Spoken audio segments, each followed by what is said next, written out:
Welcome back to my channel Swapnapuram ব্লগে তোমাদের সবাইকে অনেক অনেক স্বাগত এবং অনেক অনেক ভালোবাসা জানিয়ে আজকের ব্লগটা স্টার্ট করলাম। আশা করি তোমরা সবাই অনেক ভালো আছো। কি ভাবছো আমার হাতে 20 টাকা দেখে তোমরা ভাবছো 20 টাকা নিয়ে কি করবে? হ্যাঁ, তাহলে চলো তোমাদেরকে বলি আমি 20 টাকা নিয়ে কি করবো। রাস্তায় একটা কাকু এসেছিল, কাকু বলবো না দাদু বলবো ঠিক বুঝতে পারলাম না, চলো দাদুই বলি। একটা দাদু এসেছিল পাপড় বিক্রি করতে, সেই জন্য আমিও 20 টাকা নিয়ে ছুটলাম পাপড় কিনতে। এনার কাছে কিন্তু সমস্ত ফ্লেভারের পাপড় ছিল, কিন্তু সব পাপড়গুলো আমার খাওয়া হয়ে গেছে, সেই জন্য আমি কিন্তু ফুচকা পাপড় এখনো পর্যন্ত কিনিনি। সেই জন্য আমি কিন্তু কিনে নিয়েছিলাম 1 প্যাকেট ফুচকা পাপড়। ওইগুলো কিন্তু 8 আনা পরে পড়েছিল, মানে 1 টাকার হাফ। ওখানে কিন্তু ফুচকার ভিতরে মানে 20টা ছিল, 10 টাকা করে প্যাকেট নিয়েছিল, ওর মধ্যে 20টা করেছিল, মানে উনি বলছিল 8 আনা করে পড়বে এক একটা ফুচকা। সেই জন্য আমি একটা প্যাকেটই নিয়েছিলাম, জানি না কেমন টেস্ট হবে। আর 1 প্যাকেট পাস্তা নিয়েছিলাম, কারণ পাস্তা খেতে আমার অনেকটাই ভালো লাগে। তোমরা কে কে ফুচকা খেতে ভালোবাসো আর পাস্তা খেতে ভালোবাসো অবশ্যই কিন্তু কমেন্ট করে জানিও। আচ্ছা, তোমরা কি ফুচকার কোনো রেসিপি দেখতে চাও? চাইলে বলো। আমার চ্যানেলে কিন্তু একদম বাড়িতে একদম ঘরোয়া পদ্ধতিতে আটা মাখার থেকে শুরু করে কিভাবে ফুচকা বানায় আমার চ্যানেলে কিন্তু দেয়া আছে, তোমরা অবশ্যই কিন্তু ওখানে গিয়ে দেখে নিও, একদম কম অল্প উপকরণ। আচ্ছা, পাস্তা তো কিনলাম, পাস্তা দিয়ে কিভাবে খাবো আমি না বুঝতে পারছি। আমি তো চাউমিনের মতো করে ফুচকা, মানে সরি ফুচকা কেন বলছি, পাস্তা খাই, যেভাবে ঠিক চাউমিন বানায় আমি ঠিক ওইভাবে বানাই। আচ্ছা, এর থেকেও কি অন্যরকম ভাবে বানানো যায় পাস্তা? যদি তোমাদের জানা থাকে অবশ্যই কিন্তু আমাকে বলো। পাস্তাটা ঘরে কিনে এনে ভাবছি এটা আমি কি করলাম, পাস্তা তো আমি এইভাবে খাই, আমার আরো অন্যরকম ভাবে খাওয়ার ইচ্ছা। আমি কি মানে এনে ভুল করলাম? তাই আমি ভাবলাম তোমরা তো আছো, তোমরা তো আমার বলে দেওয়ার জন্য আছো আমি কিভাবে কি করব, কিভাবে খাবো, আমার চিন্তা কিসের। সত্যি ইউটিউবে না আসলে কিন্তু আমি জানতেই পারতাম না আমার এত ভালোবাসার মানুষ আছে। ইউটিউবে কাজ না করলে আমি সত্যিই জানতে পারতাম না। তোমাদেরকে আমি থ্যাংক ইউ বা ধন্যবাদ দিয়ে কখনোই ছোট করবো না। আমি তোমাদের একটা কথাই বলবো, তোমরা আমাকে যেভাবে ভালোবাসা দিচ্ছ এভাবেই কিন্তু ভালোবাসা দিয়েছো। এর কাছে কিন্তু আমার একটা দাবি আছে বলতে পারে, ছোট্ট স্বপ্নপূরণ ব্লগ বা ফ্যামিলি যে যেটা বলে, ফ্যামিলিটাকে তো অনেক বড় করতে হবে, তার জন্য তোমাদের অনেক ভালোবাসা প্রয়োজন এবং অনেক সাপোর্ট প্রয়োজন। তো তোমরা কি করছো? তাড়াতাড়ি আমার 1K সাবস্ক্রাইবার পূরণ করে দাও। তোমরা তো সবাই জানো আমার বাড়িতে লেবু গাছ আছে, সেই জন্য কিন্তু আমি এখন চলে এসেছি লেবু পাড়তে। গাছ থেকে নিজের হাতে লেবু পাড়ার কিন্তু আনন্দটাই আলাদা। আচ্ছা, তোমাদের কাদের বাড়িতে এরকম লেবু গাছ আছে অবশ্যই কিন্তু আমাকে বলো। তো লেবুটা পেরে নিয়েই কিন্তু আমি চলে যাচ্ছি কলের এদিকে লেবুটা ভালো করে ধুয়ে পরিষ্কার করে আন। তোমাদের তো আমি জিজ্ঞাসা করতে ভুলেই গেছি, তোমরা কে কে পাস্তা খেতে এবং ফুচকা খেতে ভালোবাসো অবশ্যই কিন্তু আমাকে বলেছো। আর লেবু খেতে কার কার ভালো লাগে সেটাও কিন্তু বলো। আর লেবুর কি কোনো রেসিপি তোমরা দেখতে চাও তাইলে সেটাও বলো। আমি এবার কিন্তু লেবুটা ঢং করে নাচাতে নাচাতে বাড়ির দিকে নিয়ে আসছি।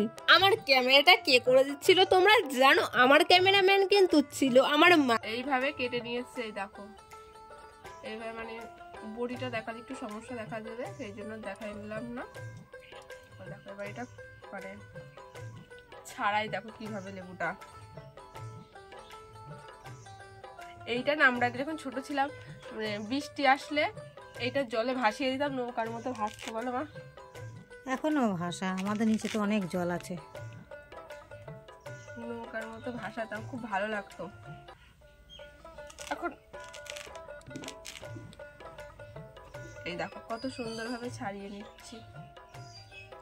আমাদের গাছের লেবুগুলো খুব সুন্দর, আর দেখেছো কতটা সুন্দর লাল হয়েছে।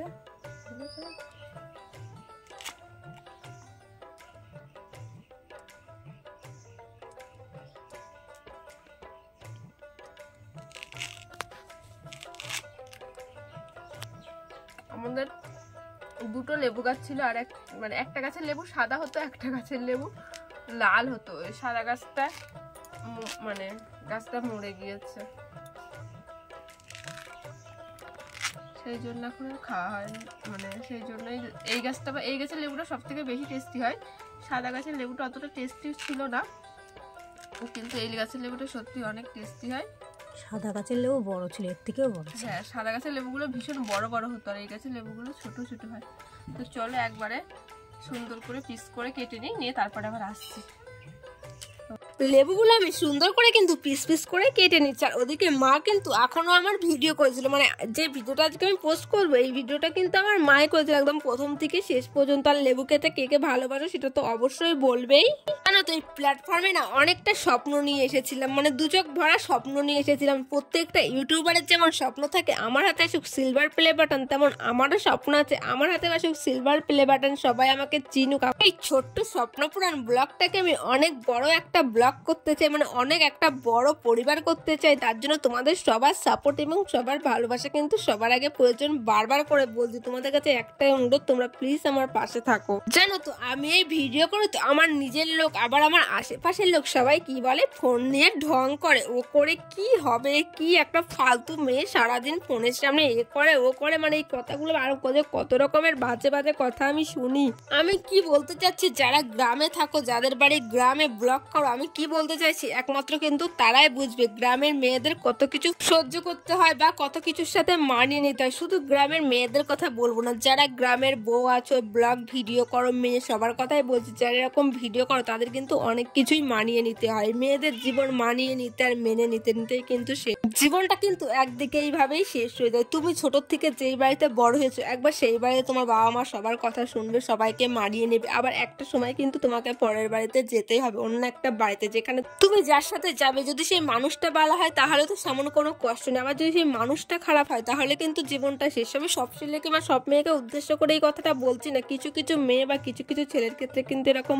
আমার এই কথাটা শুনে কিন্তু কেউ কিছু মাইন্ড করো না, আমার এটা মনে হলো তাই আমি বললাম। কারণ আমি যেহেতু গ্রামে থাকি, শহরে কেউ কারোর বাড়িতে সেরকম একটা যায় না, কিন্তু গ্রামে সবাই সবার বাড়িতে যায়। কারণ আমি অনেক মানে এরকম আমার চোখের সামনে অনেক ঘটনাই ঘটে, তাই আজকে তোমাদের সাথে শেয়ার করলাম। অনেকেই বলবে এইগুলো আবার ঢং করে বলার কি ছিল, আরে বাবা সেটা না, কারণ আমি তো তোমাদেরকে আমার ফ্যামিলি মনে করি। মানুষ তো ফ্যামিলির সাথে সব কথা শেয়ার করে, তাই না? সেই জন্য আমিও তোমাদের সাথে শেয়ার করলাম। তোমাদের একটা কথাই বলবো, কেউ কথাটা পার্সোনালি নিও না। লেবুগুলো খেতে কিন্তু খুবই টেস্টি ছিল, আর যেমন মিষ্টি ছিল, মানে হালকা টক ছিল, হালকা মিষ্টি, মানে মিষ্টিটাই বেশি ছিল। আমাদের কাছে লেবুগুলো খেতে সত্যি অনেক টেস্টি হয়, পাড়ার সবাই বলে, এবং আমাদেরও সত্যি খুবই টেস্টি লাগে। চলো আর বেশি বাক করবো না, আমি ততক্ষণে লেবু খাই, তোমরা ততক্ষণে আমার ভিডিওটি ভালো লাগলে অবশ্যই কিন্তু একটা লাইক করে আমার চ্যানেলটি সাবস্ক্রাইব করে কিন্তু তোমরা সবাই আমার পাশে থাকো। তাহলে চলো আজকের মতন টাটা, আবার কিন্তু কাল সকাল থেকে তোমাদের সাথে আমার দেখা হচ্ছে নতুন কোনো ভিডিওর সাথে। Love you all, bye by.